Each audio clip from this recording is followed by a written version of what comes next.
Hello everyone, welcome back to my channel. मैं आशा करती हूँ कि आप सभी अच्छे होंगे, आपकी पढ़ाई अच्छे से जा रही होगी। तो आज हम जिस टॉपिक पे करने वाले हैं बात, वो है हिंदी का इतिहास। आप में से बहुत सारे लोगों को हिंदी का इतिहास नहीं पता होगा। हिंदी कहाँ से आई, किस तरीके से आई, हिंदी का कैसे विकास हुआ, वो सब आज इस टॉपिक में आप पढ़ने वाले हैं। और क्योंकि आप सबको पता ही है कि मैं अपने नोट्स आपके साथ शेयर कर रही हूँ। इन्हीं नोट्स से मैंने पढ़ाई की है, या मैं आगे पढ़ रही हूँ या कंटिन्यू कर रही हूँ, वही नोट्स मैं आपके साथ शेयर कर रही हूँ ताकि आप लोग भी उसका फ़ायदा उठा सकें। अगर मैंने कोई नोट्स बनाए हैं तो वो इसीलिए बनाए हैं कि जब भी मेरा रिवीजन हो तो रैंडमली मैं उसे रिवाइज़ कर सकूँ। तो वही मैं आपके साथ शेयर कर रही हूँ। इस टॉपिक में आप पढ़ने वाले हैं उपभाषाएँ, बोलियाँ, हिंदी का विकास कैसे हुआ, या हिंदी या हिंदुस्तान किस भाषा के शब्द हैं। तो अगर आपको ये वीडियो अच्छा लगे तो please like and subscribe my video and let's see कि मेरे नोट्स में क्या क्या है। तो चलिए, अगर हम बात करते हैं हिंदी के इतिहास की, तो सबसे पहले जो हमें याद रखना है वो है हमारा कि जो हमारी हिंदी शब्द है या हिंदुस्तान शब्द है वो हिंदी हो गया, हिंदी, हिंदुस्तान, ये फ़ारसी भाषा के शब्द हैं। फ़ारसी भाषा जो सबसे ज़्यादा याद रखने वाली बात है। उसके बाद हम बात करेंगे आर्य के टाइम की, यानी कि जब आर्य मध्य एशिया में थे उस समय जो आर्यों ने मध्य एशिया को विभाजित किया वो पूर्व में और पश्चिम में विभाजित किया।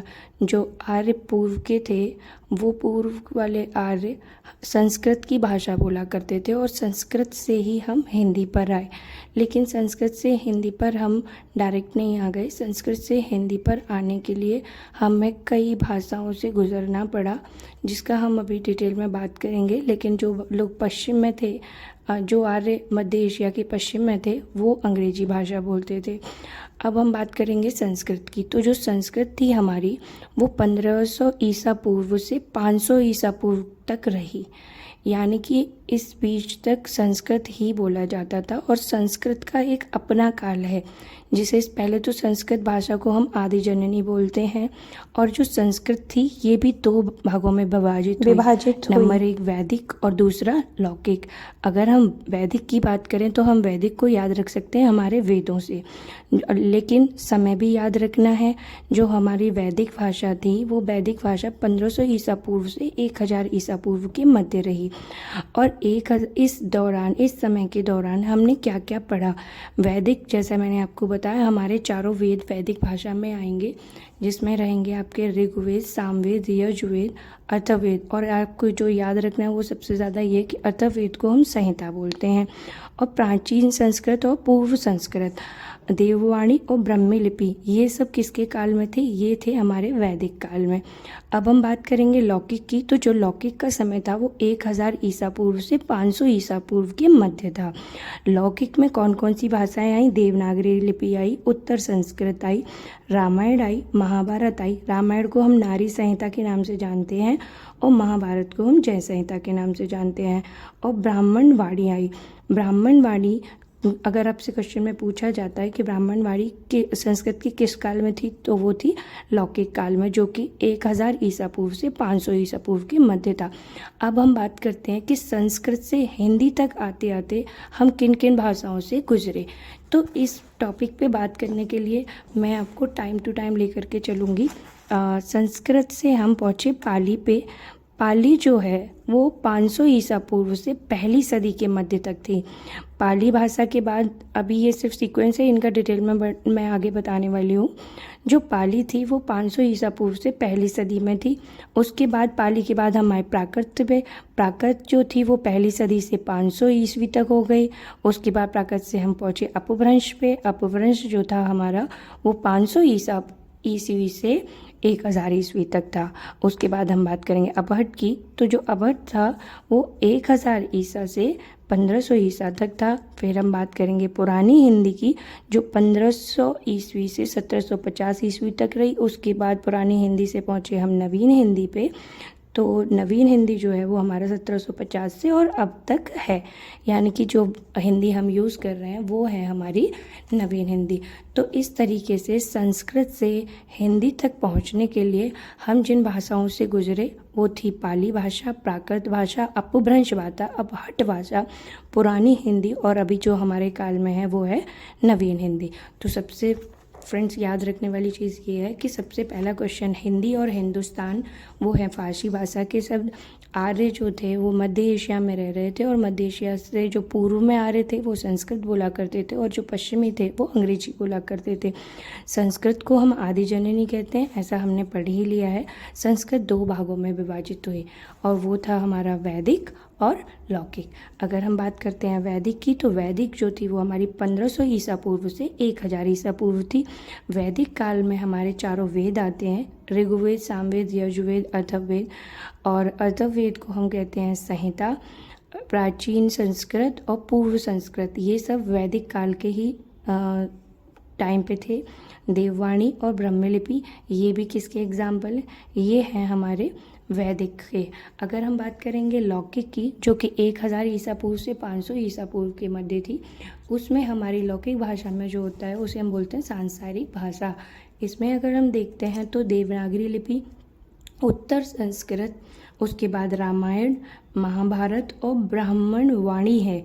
यहाँ ब्राह्मी लिपि है और यहाँ ब्राह्मण वाणी है। तो जो ब्राह्मी लिपि आएगी वो आएगी वैदिक काल में और ब्राह्मण वाणी जो आएगी वो आएगी लौकिक काल में। याद रखने वाली बात ये है कि रामायण को हम नारी संहिता कहते हैं, महाभारत को हम जय संहिता कहते हैं। इस तरीके से हमने संस्कृत से, क्योंकि संस्कृत को आदि जननी कहा जाता है, संस्कृत से ही हिंदी की उत्पत्ति हुई है। तो संस्कृत से हिंदी तक आते आते जिन भाषाओं से हम गुजरे उनका अब हम वर्णन करेंगे। और सबसे पहले जो हमारी भाषा आएगी वो आएगी हमारी पाली, उसके बाद आएगी प्राकृत, फिर आएगी अपभ्रंश, उसके बाद हम बात करेंगे अपहट की, फिर पुरानी हिंदी और फिर नवीन हिंदी, जो कि अभी 1750 ईस्वी से और अब तक चल रही है, वो है हमारी नवीन हिंदी। इसके आगे अब हम बात करने वाले हैं पाली भाषा की। अब हम बात कर रहे हैं पाली भाषा की। तो पाली भाषा में जो आपको सबसे ज़्यादा याद रखना है वो ये कि पाली का मतलब क्या होता है। पल्ली यानी कि ग्रामीण, ग्राम और देसी। तो इसकी उत्पत्ति कहाँ पे हुई, गांव में हुई, देसी भाषा में हुई, इसे पाली भाषा कहते हैं। तो सबसे ज़्यादा याद रखने वाली चीज़ ये है कि भारत की प्रथम राजभाषा, जनभाषा, लोक भाषा और देसी भाषा वो क्या थी, हमारी पाली भाषा थी। पाली भाषा का ही प्रयोग बौद्ध धर्म की भाषा भी माना गया। पाली भाषा का ही प्रयोग भगवान बुद्ध ने किया। वो जो प्रवचन, बौद्ध धर्म के जो प्रवचन होते हैं या उनके अनुयायी जो हुआ करते थे, वो जिस भाषा का प्रयोग करते थे वो थी हमारी पाली भाषा। और जो सबसे ज़्यादा याद रखना है, बौद्ध धर्म के जो त्रिपिटक हैं, त्रिपिटक में कौन कौन से त्रिपिटक हैं, सूत्र पिटक, विनय पिटक और अभिधम पिटक, ये तीनों ही पाली भाषा में लिखे हुए हैं। इसलिए यहाँ पहले ही मेंशन है कि त्रिपिटक की जो भाषा थी वो थी हमारी पाली भाषा। अशोक के शासन यानी कि प्रशासन की जो भाषा थी, यानी कि जो मगध साम्राज्य में यूज़ होती थी, वो थी हमारी पाली भाषा। और संस्कृत का बिगड़ा रूप भी आप इसे कह सकते हैं, क्योंकि मैंने आपको पहले ही बता दिया पाली का मतलब होता है पल्ली, यानी कि जो गांव से निकाली गई ग्राम की भाषा या देसी भाषा जो थी वो थी हमारी पाली भाषा। इसकी उत्पत्ति कहाँ पर हुई, इसकी उत्पत्ति गांव में हुई। साधारण बोलचाल में जिन भाषाओं का शब्द बदल जाते हैं बोलते बोलते, वो बन गई पाली भाषा। संस्कृत से हम पहुँच गए पाली भाषा में, और क्योंकि हम पाली भाषा में पहुँच गए तो ये थी भारत की प्रथम राजभाषा, जनभाषा, लोक भाषा और देसी भाषा। बौद्ध धर्म की भी भाषा रही पाली भाषा, क्योंकि बौद्ध धर्म के जो त्रिपिटक हैं वो पाली भाषा में लिखे गए। त्रिपिटक कौन कौन से होते हैं, सूत्र पिटक, विनय पिटक और अभिधम पिटक। और संस्कृत भाषा का बिगड़ा रूप भी अगर हम कह सकते हैं तो वो किसका है, अपभ्रंश का। पाली भाषा के बाद हम बात करेंगे प्राकृत की। प्राकृत को जो है वो द्वितीय पाली भाषा कहा जाता है। इसकी उत्पत्ति हुई प्रकृति से। पाली का अपभ्रंश है, यानी कि जो पाली भाषा का बिगड़ा रूप था, अपभ्रंश का मतलब होता है बिगड़ा रूप।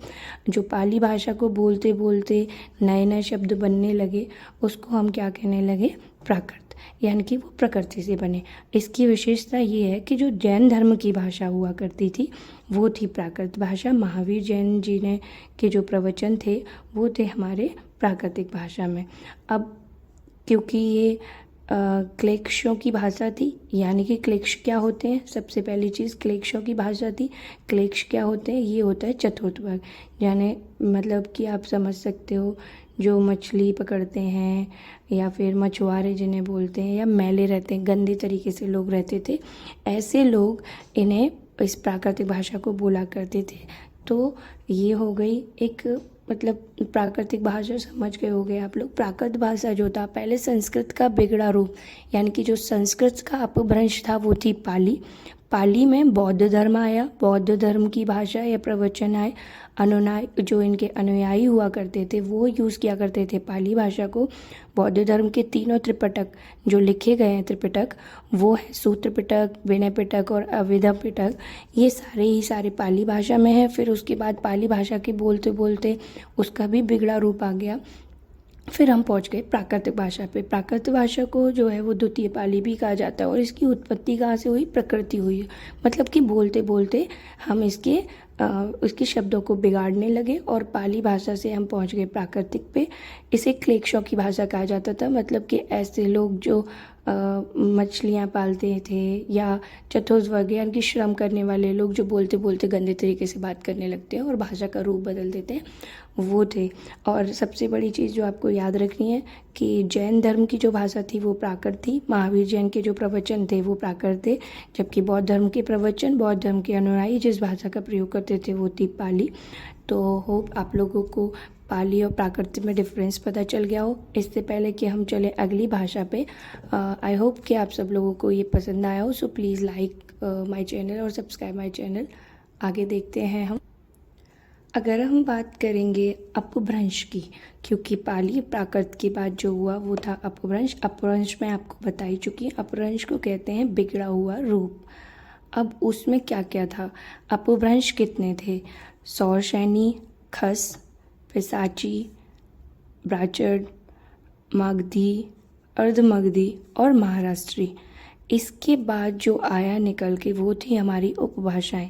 हिंदी में उपभाषाओं की संख्या है 5, बोली कहीं कहीं आपको 17 देखने को मिलेंगी और कहीं मिलेंगी आपको 18। तो ये आपके ऑप्शन के बेस्ड जाना है, लेकिन ज़्यादातर जो हमारी बोली आती है वो होती है हमारी 17, और 17 ही हमारा अच्छा आंसर होगा। अगर हम बात करते हैं सौरसैनी की, तो सौरसैनी जो है वो 2 भागों में विभाजित हुई। एक हुई पश्चिमी हिंदी में और दूसरी हुई राजस्थानी हिंदी में। जो पश्चिमी हिंदी थी, पश्चिमी हिंदी के अंदर 5 बोलियां आती हैं जो आपको याद होनी चाहिए, क्योंकि टोटल बोलियां कितनी हैं, 17। तो आपसे क्वेश्चन पूछा जा सकता है कि खड़ी बोली, ब्रजभाषा, बांगरू या हरियाणवी जाटू, कन्नौजी या बुंदेली, ये सब भाषाएं जो हैं वो किसके अंतर्गत आती हैं, या इनमें से कोई भी एक भाषा। तो ये आती है हमारी पश्चिमी हिंदी। पश्चिमी हिंदी की 5 बोलियां रहीं, खड़ी बोली, ब्रजभाषा, बांगरू और कन्नौजी या बुंदेली। और आपको जो याद रखना है वो ये कि जो पश्चिमी हिंदी है वो हरियाणा और उत्तर प्रदेश में बोली जाती हैं। 2 स्टेट्स के नाम मैंने आपको यहाँ बता दिए हैं। क्वेश्चन में ये भी पूछा जा सकता है कि हरियाणा और उत्तर प्रदेश में बोली जाने वाली भाषा कौन सी है, तो उपभाषा आपको बतानी है, वो है आपकी पश्चिमी हिंदी। पश्चिमी हिंदी की 5 बोलियाँ होती हैं, खड़ी बोली, ब्रजभाषा, बांगरू जिसे हरियाणवी जाटू भी बोलते हैं, और कन्नौजी और बुंदेली। देखिए बुंदेली आप समझ जाएंगे, उत्तर बुंदेल जो है वो कन्नौजी, कन्नौज से हो गई, बांगरू हरियाणा की कोई है, ब्रजभाषा फिर से वही हो गई, और खड़ी भाषा। यानी कि जो पश्चिमी हिंदी की 5 बोलियां हैं वो अब आपको लर्न हो चुकी होंगी, खड़ी बोली, ब्रजभाषा, बांगरू, कन्नौजी और बुंदेली। अगर हम बात करते हैं राजस्थानी की, राजस्थानी हिंदी की 4 बोलियां थी, मारवाड़ी, मेवाती, जयपुरी और मालवी। क्योंकि ये राजस्थानी हिंदी है तो ये सिर्फ़ और सिर्फ राजस्थान में बोली जाती है। ये मैंने आपको स्टेट भी बता दिए हैं। हरियाणा और उत्तर प्रदेश में बोली जाने वाली भाषा जो है वो है पश्चिमी हिंदी। पश्चिमी हिंदी की होती हैं 5 बोलियाँ, और मैक्सिमम पश्चिमी हिंदी के पास ही ज़्यादा बोलियाँ हैं। और अगर हम बात करेंगे राजस्थानी हिंदी, तो राजस्थानी हिंदी जो सौरसैनी के अंतर्गत आती है वो पश्चिमी हिंदी और राजस्थानी हिंदी है। तो इस तरीके से सौर श्रेणी के अंदर 9 बोलियां आती हैं टोटल हो गई आपकी 9 बोलियां। अब हम बात करेंगे खस की। तो जो खस है, खस मतलब पहाड़ी हिंदी। खस हम किसके लिए यूज़ करेंगे वर्ड? पहाड़ी हिंदी। पहाड़ी हिंदी की खुद की 3 बोलियां हैं, कुमाऊंगी, गढ़वाली और नेपाली। क्योंकि नेपाली आप नेपाल से समझते ही हैं, तो ये जो मैंने यूके लिख रखा है इसका मतलब है उत्तराखंड। ये कौन से स्टेट में बोली जाती है? उत्तराखंड और हिमाचल प्रदेश में पहाड़ी हिंदी आती है। पहाड़ी हिंदियों की जो होती हैं वो 3 भाषाएं होती हैं, कुमाऊंगी, गढ़वाली और नेपाली। आपसे पूछा जा सकता है कि नेपाली या गढ़वाली या कुमाऊंगी कौन सी हिंदी है और किसके अंतर्गत आती है? सौर श्रेणी के अंतर्गत आ गई आपकी पश्चिमी हिंदी और राजस्थानी हिंदी। खस के अंतर्गत आएगी आपकी पहाड़ी हिंदी। पहाड़ी हिंदी में टोटल कितने हैं? 3, जो आपको लर्न रखने हैं। उसके बाद हम बात करेंगे पैसाची की, जिसमें पंजाबी आ जाएगी, लद्दाखा आ जाएगी, ब्राचड़ में सिंधी आ जाती है। लेकिन हम फिर बात करेंगे मगधी की, यानी कि मगध की। और मगधी को आप कैसे याद रख सकते हैं? मगध मतलब मगधी मतलब मगध और मगध मतलब बिहार। बिहार से हमें याद रहने वाली है बिहारी हिंदी। बिहारी हिंदी के होते हैं 3 बोलियां, मैथिली, भोजपुरी। ठीक है। इसमें जो आपको याद रखने वाली चीज़ है, इसमें जो आप सबसे ज़्यादा याद रखेंगे वो आप यही याद रखने वाले हैं, क्योंकि इसमें बिहार और उत्तर प्रदेश स्टेट में भी बोली जाती है ये। तो आप देख ही रहे हैं कि ये जो आपकी बोली है, बोली में आप बात करेंगे, बोली में जब आप बात कर रहे हैं मगधी की जो है बिहारी से बात शुरू होगी, और मगधी हिंदी में जो आपका आएगा बिहारी आएगा, मैथिली आएगा और भोजपुरी आएगा। तो उसके बाद हम बात करने वाले हैं अर्ध मगधी, यानी कि ये भी पूर्वी हिंदी बोलते हैं। इसमें आएगी आपकी अवधी, बघेली और छत्तीसगढ़ी। तो यहाँ पे जो ये भाषा किन स्टेटों में बोली जाती है? ये बोली जाती है आपकी MP यानी कि मध्य प्रदेश, छत्तीसगढ़, क्योंकि छत्तीसगढ़ी है तो छत्तीसगढ़ में बोली जाएगी। तो ये हो गई आपकी पूर्वी हिंदी। छत्तीसगढ़ किधर आता है? पूर्व में आता है, तो पूर्वी हिंदी। और उत्तर प्रदेश में भी अवधी या बघेली ये सब बोले जाते हैं। उसके बाद बात होगी हमारी महाराष्ट्र में कौन सी भाषा बोली जाती है? वो होती है हमारी मराठी। आपको एक और बात याद रखनी है, जो मैंने पॉइंट्स यहाँ पे लिखे हुए हैं। जो अवधी थी वो राजभाषा थी, कौसली थी या बेसवाड़ी थी। खड़ी बोली जो बोली जाती है उसे कौरवी भी बोलते हैं, और राहुल संस्कृतायन ने इसका उपयोग किया था। ब्रज भाषा की अगर हम बात करें तो ब्रज भाषा जो है वो अंतर्वेदी भाषा है, कृष्ण भाषा है या काव्य भाषा है। यानी कि जो काव्यों में जिस भाषा का प्रयोग किया जाता है उसे हम ब्रज भाषा बोलते हैं। राहुल संस्कृतायन ने जिस बोली का प्रयोग किया था वो थी खड़ी बोली। अवधी वो हमारी राजभाषा है, जिसे कौशली भी बोलते हैं, वैश्वाणी भी बोलते हैं। बांगरू क्या है? जाटू है या हरियाणवी है। ये मैंने आपको यहाँ बता ही दिया था। उसके बाद बात करेंगे जयपुरी की। तो जयपुरी में क्या है? डूनाड़ी और हड़ौती 2 आती हैं। खड़ी बोली से ही मानक हिंदी का विकास, अपभ्रंश को हिंदी भाषा की जननी कहा जाता है।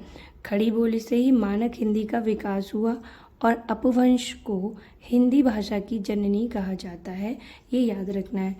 चंद्रधर शर्मा जी जो थे, जिन्हें गुलेरी कहा जाता था, ये अपभ्रंश से ये पुरानी हिंदी पर गए और ये अपभ्रंश के टाइम के थे।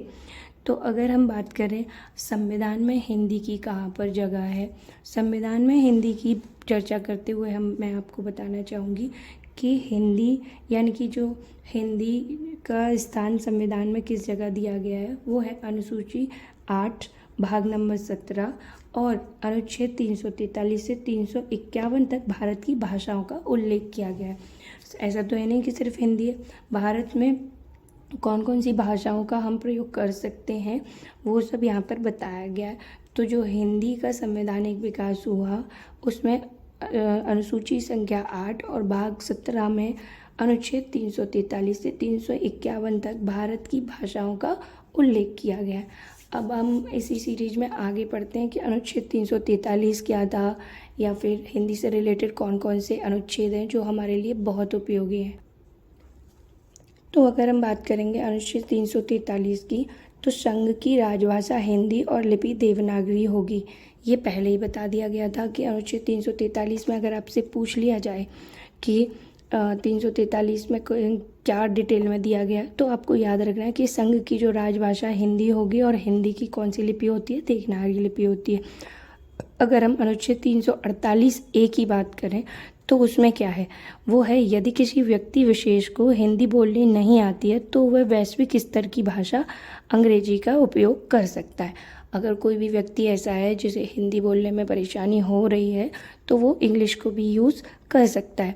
अगर हम बात करें अनुच्छेद 351 की, तो 351 में क्या दिया गया है कि हिंदी भाषा का प्रचार प्रसार होगा। जो हिंदी भाषा का प्रचार प्रसार के बारे में जिस अनुच्छेद में बात की गई है वो है 351।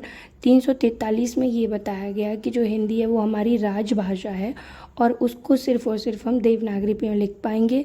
अनुच्छेद 348 में ये बताया गया कि अगर किसी व्यक्ति को हिंदी में बात करने में परेशानी हो रही है या लिखने में परेशानी हो रही है तो फिर जो हमारी इंटरनेशनल लैंग्वेज यानी कि वैश्विक स्तर की जो भाषा है वो है हमारी इंग्लिश, उसका ही उपयोग कर सकता है। लेकिन अब हम बात करेंगे अनुच्छेद 120 की। तो अनुच्छेद 120 में बताया गया कि संस्कृत में प्रयोग होने वाली भाषा कौन सी होगी, वो हम उसका वर्णन जो किया गया है वो अनुच्छेद 120 में किया गया है। उसके बाद हम देखेंगे कि जो 22 हमारी राजभाषाओं का उल्लेख है वो कौन कौन सी 22 राजभाषाएं हैं और वो किस किस संशोधन के अंतर्गत इसमें जोड़ी गई। तो सबसे पहले जो हमारी भाषाएं हुआ करती थी वो थी हमारी 14। उसके बाद ये भाषाएं बाद में संशोधन करके जोड़ी गई। तो जो सबसे पहले 14 हमारी भाषाएं थी वो कौन कौन सी थी वो चलिए देख लेते हैं। तो सबसे पहले हिंदी, फिर संस्कृत, फिर गुजराती, उसके बाद मराठी, मलयालम, कन्नड़, तमिल, तेलुगु, असमिया, उर्दू, कश्मीरी, बांग्ला, उड़िया, पंजाबी। ये 14 जो भाषाएं थी ये सबसे पहले हमारे संविधान में ऐड की गई। और जब संविधान में शुरुआत में जब भाषाओं को रखा गया तो आपको याद रखना है कि 14 भाषाएं थी। कौन कौन सी थी एक बार हम फिर से देख लेते हैं। हिंदी, संस्कृत, गुजराती, मराठी, मलयालम, कन्नड़, तमिल, तेलुगु, असमिया, उर्दू, कश्मीरी, बांग्ला, उड़िया, पंजाबी। इसके बाद हमारे देश में हमारे संविधान में एक संशोधन किया गया जिसे बोलते हैं 21वां संशोधन, जो कि हुआ था 1967 में। 1967 में जो 21वां संशोधन हुआ उसके तहत 15वें नंबर पर हमने सिंधी भाषा को ऐड कर लिया। उसके बाद सबसे पहले तो आपसे क्वेश्चन में ये पूछा जा सकता है कि जो 21वां संशोधन था वो कब हुआ, 1967 में। और 21वें संशोधन के अंतर्गत क्या किया गया, तो आप बताएंगे कि जो हमारी राजभाषाएं थी उसमें 15वें नंबर पे हमने सिंधी को दिया। उसके बाद जो 52वां संशोधन 1992 में हुआ उसमें 3 भाषाएं जोड़ी गई, नेपाली, कोंकणी और मणिपुरी। ये जोड़ने के बाद अब हमारी टोटल भाषाएं हो गई थी वो हो गई थी 18। जब हम बात करेंगे अगले संशोधन, उसके बाद 92वां जो संशोधन हुआ वो हुआ 2003 में, जिसमें जो 4 भाषाएं जोड़ी गई वो संताली, मैथिली, डोंगरी और बोंडा थी। अब आपको जो याद रखना है वो ये कि 21वें संशोधन में कौन सी भाषा और कौन से सन में जोड़ी गई। तो 21वां संशोधन में 15वें नंबर की भाषा जिसे हम सिंधी कहते हैं वो ऐड की गई 1967 में। उसके बाद जो अगला संशोधन हुआ, जो 52वां संशोधन हुआ 1992 में, उसमें 3 जोड़ी गई, नेपाली, कोंकणी और मणिपुरी। उसके बाद 92वां संशोधन जो 2003 में हुआ उसमें जो भाषाएं जोड़ी गई वो थी संथाली, मैथिली, डोंगरी और बोंडो। अब ये आपको याद रखना है कौन सा संशोधन में कैसे हुआ। इसी क्रम में हिंदी के इतिहास को आगे देखते हुए, बस थोड़ा सा इतिहास और हमारा बचा हुआ है हिंदी का, और फिर उसके बाद हिंदी का इतिहास यहीं समाप्त हो जाएगा। फिर हमारी होगी व्याकरण शुरू। व्याकरण तो आप सब लोग जानते ही हैं। तो इसके बाद हम आगे देखते हैं। उसके बाद थोड़ा सा कुछ इम्पोर्टेंट पार्ट है वो भी देख लेते हैं। भाषा के प्रकार या रूप या भेद कितने होते हैं। तो भाषा के जो प्रकार होते हैं वो होते हैं कौन से, लिखित, मौखिक और सांकेतिक भाषा। सांकेतिक हमेशा लिपि में आती है, ये आपको याद रखना है कि सांकेतिक भाषा कौन सी होती है, वो होती है लिपि वाली। मौखिक और लिखित आप जानते ही हैं। उसके बाद अगर मैं बात करूँ भाषा के स्वरूप की, तो भाषा के स्वरूप कितने होते हैं? भाषा के स्वरूप हैं बोली, राजभाषा, राष्ट्रभाषा या साहित्यिक। जो बोली रहेगी उसे हम बोलते हैं क्षेत्रीय भाषा। साहित्यिक, व्याकरणिक या परिनिष्ठिक या जो होती है वो होती है हमारी सांस्कृतिक भाषा। राजभाषा की बात करें तो संविधान की भाषा जो है वो हमारी राजभाषा है। उसके बाद राष्ट्रभाषा, राष्ट्र की जो भाषा होती है वो राष्ट्रभाषा होती है। कुछ देश हैं जैसे कि हिंदी जो है वो देवनागरी लिपि में लिखी है। हिंदी दिवस कब मनाया जाता है? 14 सितंबर 1949 से हम 14 सितंबर को हिंदी दिवस के रूप में मनाते हैं। विश्व हिंदी दिवस कब होता है? वो होता है 10 जनवरी से, और जो सबसे पहले सेलिब्रेट हुआ वो 1975 में नागपुर में हुआ। विश्व का साहित्य दिवस, विश्व साहित्य दिवस जो है वो 24 अप्रैल को मनाते हैं। उसके बाद अगर हम देखें कि विश्व में सबसे पहले किस तरीके से भाषाओं का उपयोग होता है, तो सबसे पहले होता है, सबसे ज़्यादा होता है अंग्रेजी का, उसके बाद होता है चीनी का, उसके बाद हम यूज़ करते हैं जिस भाषा का वो है हमारी हिंदी भाषा। तो आई होप आप सबको हिंदी का जो इतिहास है वो समझ आया होगा। If you like this description तो please subscribe my channel. Actually मैंने आपको अपने नोट्स से ही, जो मेरे नोट्स थे उसी से मैंने ये डिटेल में डिस्क्राइब कर दिया है। होप आप सबको ये पसंद आया हो। So thank you so much.